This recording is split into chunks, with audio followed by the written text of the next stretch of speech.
பிஸ்மில்லாஹிர் ரஹ்மானிர் ரஹீம். சூரா அல் பக்ரா 82வது ஆயத்திலிருந்து துவங்குகின்றேன்.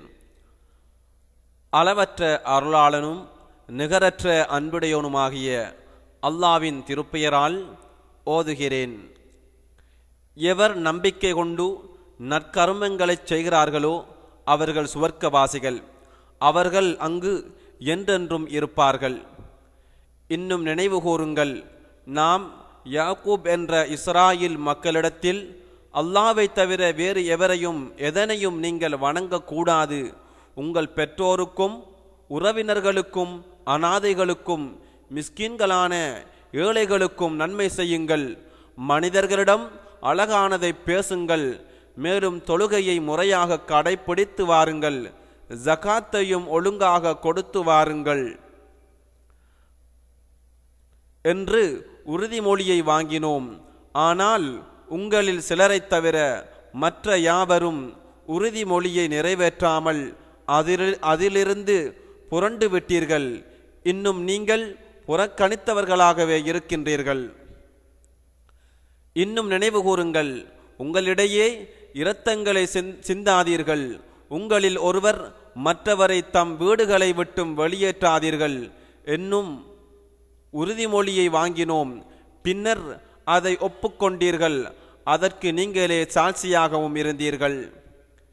இவ்வாறு உறுதிப்படுத்திய நீங்களே உங்களிடையே கொலை செய்கின்றீர்கள். உங்களிலேயே ஒரு சாராரை அவர்களுடைய வீடுகளிலிருந்து வெளியேற்றுகிறீர்கள். அவர்கள் மீது அக்கிரமம் புரியவும் பகைமை கொள்ளவும் அவர்களின் விரோதிகளுக்கு உதவி செய்கிறீர்கள். வெளியேற்றப்பட்டவர்கள் இவ்விரோதிகளிடம் சிக்கி கைதிகளாக உங்களிடம் வந்தால் அப்பொழுது மட்டும் பழிப்புக்கு அஞ்சி நஷ்ட ஈடு பெற்றுக்கொண்டு அவர்களை விடுதலை செய்து விடுகிறீர்கள். ஆனால் அவர்களை வீடுகளை விட்டு வெளியேற்றுவது உங்கள் மீது ஹராமான தடுக்கப்பட்ட செயலாகும். அப்படியென்றால் நீங்கள் வேதத்தில் சிலதை நம்பி சிலதை மறுக்கிறீர்களா? எனவே உங்களில் இவ்வகையில் செயல்படுபவர்களுக்கு இவ்வுலக வாழ்வில் இழிவை தவிர வேறு கூடி எதுவும் கிடைக்காது. மறுமை கியாம நாளிலோ அவர்கள் மிக கடுமையான வேதனையின்பால் மீட்டப்படுவார்கள். இன்னும் நீங்கள் செய்து வருவதை அல்லாஹ் கவனிக்காமல் இல்லை. மறுமையின் நிலையான வாழ்க்கைக்கு பகரமாக அற்பமான இவ்வுலக வாழ்க்கையை விலைக்கு வாங்கி கொண்டவர்கள் இவர்கள்தாம். ஆகவே இவர்களுக்கு ஒரு சிறிதளவும் வேதனை இலேசாக்கப்பட மாட்டாது, இவர்கள் உதவியும் செய்யப்பட மாட்டார்கள். மேலும் நாம் மூசாவுக்கு நிச்சயமாக வேதத்தை கொடுத்தோம். அவருக்கு பின் தொடர்ச்சியாக இறை தூதர்களை நாம் அனுப்பினோம். இன்னும் மரியமின் குமாரர் ஈசாவுக்கு தெளிவான அத்தாட்சிகளை ரூஹுல் குதுஸ் என்னும் பரிசுத்த ஆத்மாவை கொண்டு அவருக்கு வலுவூட்டினோம்.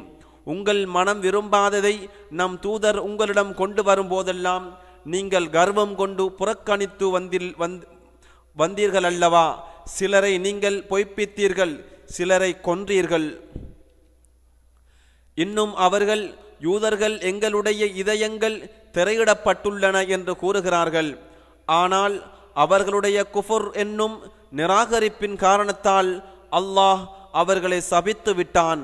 ஆகவே அவர்கள் சொற்பமாகவே ஈமான் கொள்வார்கள்.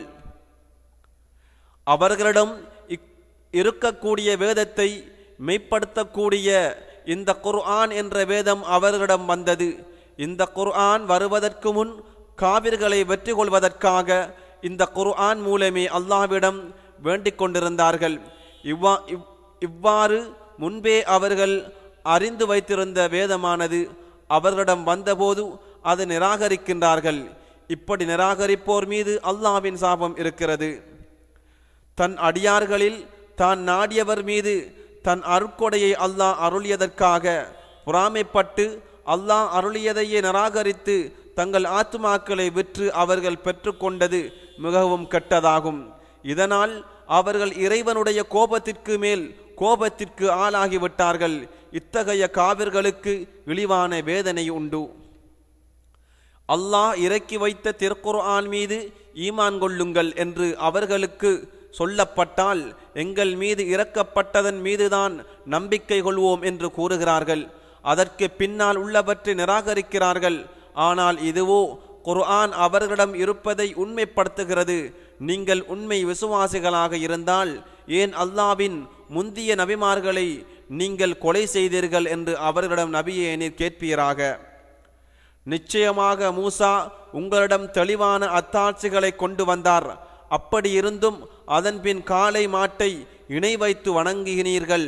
இப்படி செய்து நீங்கள் அக்கிரமக்காரர்களாகிவிட்டீர்கள். தூர் மலையை உங்கள் மேல் உயர்த்தி நாம் உங்களுக்கு கொடுத்த தௌராத்தை உறுதியுடன் பற்றி கொள்ளுங்கள், அதை செவியேற்றுக் கொள்ளுங்கள் என்று உங்களிடம் நாம் வாக்குறுதி வாங்கினோம். அதற்கு அவர்கள் நாங்கள் செவியேற்றோம், மேலும் அதற்கு மாறு செய்தோம் என்று கூறினார்கள். மேலும் அவர்கள் நிராகரித்த காரணத்தினால் அவர்கள் இதயங்களில் காளைக்கன்றின் பக்தி புகட்டப்பட்டது. நீங்கள் மூமின்களாக இருந்தால் உங்களுடைய ஈமான் எதை கட்டளையிடுகிறதோ அது மிகவும் கெட்டது என்று நபியே நீர் கூறும். நபியே, இறைவனிடத்தில் உள்ள மறுமையின் வீடு சுவர்க்கம் உங்களுக்கே சொந்தமானது, வேறு மனிதர்களுக்கு கிடையாது என்று உரிமை கொண்டாடுவதில் நீங்கள் உண்மையாளர்களாக இருந்தால் அதை பெறுவதற்காக மரணத்தை விரும்புங்கள் என்று நபியே நீர் சொல்வீராக. ஆனால் அவர்கள் கரங்கள் செய்த பாவங்களை அவர்கள் முன்னமேயே அனுப்பி வைத்திருந்த காரணத்தால் அவர்கள் மரணத்தை விரும்பவே மாட்டார்கள். நிச்சயமாக அல்லாஹ் அந்த அக்கிரமக்காரர்களை நன்கு அறிந்தவனாக இருக்கிறான். அவர்கள் மற்ற மனிதர்களை விட இணை வைக்கும் முஷ்ரிக்குகளையும் விட இவ்வுலக வாழ்க்கையில் பேராசை உடையவர்களாக இருப்பதை நபியே நீர் நிச்சயமாக காண்பீர். அவர்களில் ஒவ்வொருவரும் 1000 ஆண்டுகள் வாழ வேண்டும் என ஆசைப்படுகிறார்கள். ஆனால் அப்படி அவர்களுக்கு நீண்ட வயது கொடுக்கப்பட்டாலும் அவர்கள் இறைவனின் தண்டனையிலிருந்து தப்ப முடியாது. இன்னும் அல்லாஹ் அவர்கள் செய்வதையெல்லாம் கூர்ந்து பார்ப்பவனாகவே இருக்கின்றான். யார் ஜிப்ரீலுக்கு விரோதியாக இருக்கின்றானோ அவன் அல்லாஹ்வுக்கும் விரோதியாவான் என்று நபியே நீர் கூறும். நிச்சயமாக அவர்தாம் அல்லாஹ்வின் கட்டளை கிணங்கி இதயத்தில் குர்ஆனை இறக்கி வைக்கிறார். அது தனக்கு முன்னிருந்த வேதங்கள் உண்மை என உறுதிப்படுத்துகிறது. இன்னும் அது வழிகாட்டியாகவும் நம்பிக்கை கொண்டோருக்கு நன்மாராயமாகவும் இருக்கிறது. எவன் அல்லாஹ்வுக்கும் அவனுடைய மலக்குகளுக்கும் அவனுடைய தூதர்களுக்கும் ஜிப்ரீலுக்கும் மீகாயிலுக்கும் பகைவனாக இருக்கிறானோ நிச்சயமாக அவ்வாறு நிராகரிக்கும் காவிர்களுக்கு அல்லாஹ் பகைவனாகவே இருக்கின்றான். நபியை, நிச்சயமாக நாம் மிக தெளிவான வசனங்களை மீது இறக்கி வைத்திருக்கின்றோம்.